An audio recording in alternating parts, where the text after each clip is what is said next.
Hello everyone, welcome back. आज की इस वीडियो में हम एमपी पुलिस 2022 12 फरवरी के शिफ्ट में जितने भी क्वेश्चन पूछे गए हैं लगभग हम सारे क्वेश्चनों को डिस्कस कर लेते हैं। तो चलिए वीडियो को स्टार्ट करते हैं बिना कोई टाइम वेस्ट किए।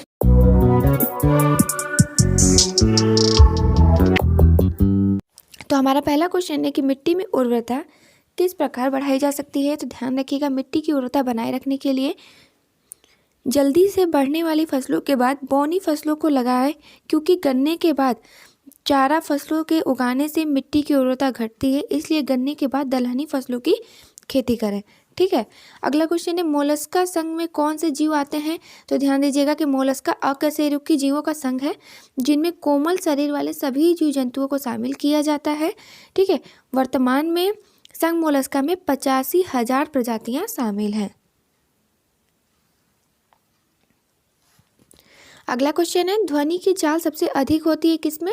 तो आंसर हो जाएगा इस्पात में। अगला क्वेश्चन था कि नाइट्रोजन में सर्वाधिक मात्रा किसमें होती है। तो यूरिया में सबसे ज़्यादा नाइट्रोजन पाया जाता है।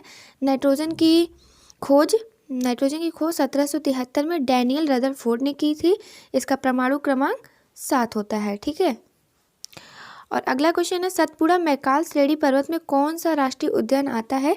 तो याद रखिएगा पंचमढ़ी अभ्यारण्य, बोरी अभ्यारण्य व सतपुड़ा अभ्यारण्य आता है। चलिए अगले क्वेश्चन पे चलते हैं। अगला क्वेश्चन था रस्किन बॉन्ड की पुस्तक का नाम बताइए। तो आंसर हो जाएगा राइटिंग फॉर माई लाइफ 2021, ये इनकी पुस्तक का नाम है। इट्स अ वंडरफुल लाइफ 2021, ये भी इनकी बुक का नाम है। 1999 में इन्हें पद्मश्री और 2014 में पद्म भूषण से सम्मानित किया जा चुका है। और ये कहाँ के रहने वाले हैं। तो ये कसौली, सोलन, हिमाचल प्रदेश से संबंधित है। ठीक है। चलिए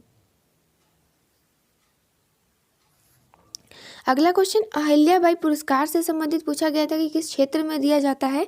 तो जो अहिल्याबाई पुरस्कार मध्य प्रदेश में आदिवासी लोक एवं पारंपरिक कला के क्षेत्र में महिलाओं कलाकारों को रचनात्मक के सम्मान देने के लिए, ठीक है, सम्मान देने के लिए दिया जाता है। इसकी स्थापना 1996-97 में की गई थी। पहला पुरस्कार तीजन बाई को दिया गया था।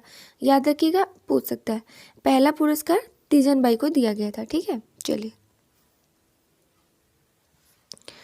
अगला क्वेश्चन है 1756 में बंगाल का नवाब कौन था। तो आंसर हो जाएगा सिराजुद्दौला। यहाँ पे ध्यान रखिएगा अलीवर्दी खान 1740 से 56, सिराजुद्दौला 56 से 57, मीर जाफर 1757 से 60 और मीर कासिम 1760 से 1763। ठीक है। यहाँ पे दो जो सन है बहुत ज़्यादा इंपॉर्टेंट है, एक 1757 और एक 1760। ठीक है। तो ये दोनों क्यों इंपॉर्टेंट है आप मुझे ज़रूर बताइएगा कमेंट बॉक्स में। चलिए अपने अगले क्वेश्चन पे चलते हैं। कबीर जी की समाधि कहाँ स्थित है। तो आंसर हो जाएगा मगहर, उत्तर प्रदेश में।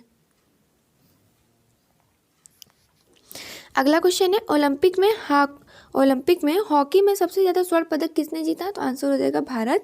अभी तक भारत के ही पास रिकॉर्ड है।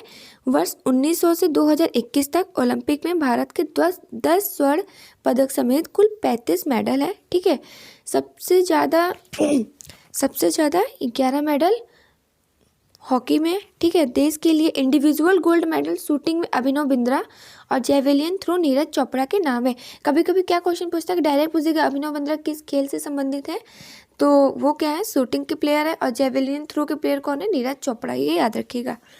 अगला क्वेश्चन था कि राष्ट्रपति के चुनाव में कौन भाग नहीं लेता। कौन भाग नहीं लेता। तो आंसर हो जाएगा विधान परिषद के सदस्य राष्ट्रपति के चुनाव में भाग नहीं लेते। तो राष्ट्रपति का चुनाव से रिलेटेड आर्टिकल भी पूछ सकता है।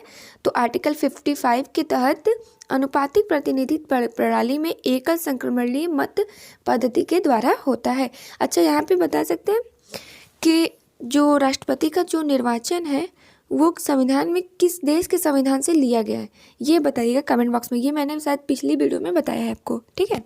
चलिए अगला क्वेश्चन है दतिया का किला कहाँ स्थित है। तो दतिया में है। यह राजा वीर सिंह द्वारा निर्मित सभी 52 महलों में से सबसे प्रसिद्ध एवं बड़ा महल है। और यहाँ पे ये भी ध्यान रखिएगा कि इसे ऐतिहासिक महलों को विशेष रूप से राजा वीर सिंह के द्वारा मुगल सम्राट जहांगीर के स्वागत के लिए बनवाया गया था। लेकिन हालांकि जहांगीर एक बार भी इस महल में नहीं आए हैं। ठीक है। इसे कई अन्य नाम से भी जाना जाता है, जैसे सतखंडा महल, पुराना महल, वीर सिंह देव महल, गोविंद महल। ठीक। यह महल 7 मंजिला का इमारत महल है। इसमें 2 मंजिला भूमि के नीचे स्थित है।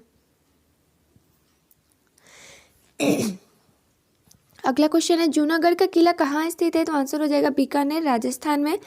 इसे जमीन का जेवर भी कहते हैं। क्वेश्चन घुमा के भी पूछ सकता है कि जमीन का जेवर किस किले को कहते हैं? तो जूनागढ़ के किले को। इसे महाराजा राय सिंह के द्वारा बनवाया गया था। यह एक धानवंत दुर्ग है जिसके चारों ओर क्या है? खाई है। ठीक है। अगला क्वेश्चन है वीर सिंह बुंदेला ने कौन सा किला बनवाया? तो झांसी का किला, दतिया का किला, लक्ष्मी तालाब, वर्वर सागर का तालाब इत्यादि ये सब किले वीर सिंह बुंदेला ने बनवाए थे। अगला क्वेश्चन है मध्य प्रदेश बजट 2021 में भोपाल इंदौर मेट्रो पर कितनी राशि का प्रावधान है? तो 262 करोड़। ठीक है। अगला क्वेश्चन है हिमालय पर्वत की सबसे ऊंची चोटी कौन सी है? तो माउंट एवरेस्ट है। किसकी हाइट कितनी होती है? 8,848। अगर 48 ऑप्शन में नहीं है, 50 है तो 50 मार्क करके आ सकते थे। ठीक है। संसार की अधिकांश चोटी हिमालय पर्वत में ही स्थित है। हिमालय के कुछ प्रमुख शहरों में सबसे प्रमुख पर्वत वो शिखरों में ना प्रमुख शिखरों में सबसे महत्वपूर्ण शिखर सागरमाथा हिमालय, अन्नपूर्णा, शिवशंकर, लांगतांग जुगल और धौलागिरी और कंचनजंगा है। और यहाँ पे ध्यान रखिएगा कि एवरेस्ट पर्वत जो है विश्व का सबसे ऊंचा पर्वत शिखर है। इसकी लंबाई 8,848.86 मीटर है। पहले इसे एक्सवी के नाम से जाना जाता था। नेपाल में इसे सागरमाथा के नाम से जाना जाता है और तिब्बत में इसे चोमू लोंगमा अर्थात पर्वतों की रानी के नाम से जाना जाता है। ठीक है। चलिए अगला क्वेश्चन है मणिपुर का शास्त्रीय नृत्य कौन सा है? तो मणिपुरी। यह नृत्य 18वीं शताब्दी में वैष्णव संप्रदाय के साथ विकसित हुआ था। अगला क्वेश्चन मध्य प्रदेश में शिशु मृत्यु दर कितनी है? तो आंसर हो जाएगा 48। देश में शिशु मृत्यु दर जो औसत है वो 1000 जीवित जन्मे बच्चों पर 32 है। ग्रामीण में शिशु मृत्यु दर 36 और शहरी में 23 जो एवरेज है। मध्य प्रदेश में औसत शिशु मृत्यु दर ग्रामीण क्षेत्रों में 52 तथा शहरी में 36 है। और मध्य प्रदेश देश का सर्वाधिक शिशु मृत्यु दर 48/1000 यानी कि 48 है। ठीक है। 1000 बच्चों पे 48। अगला क्वेश्चन है कंदरिया महादेव मंदिर कहाँ स्थित है? तो खजुराहो छतरपुर में। खजुराहो में एक और फेमस टेम्पल है, उसका नाम आप कमेंट बॉक्स में बताइएगा।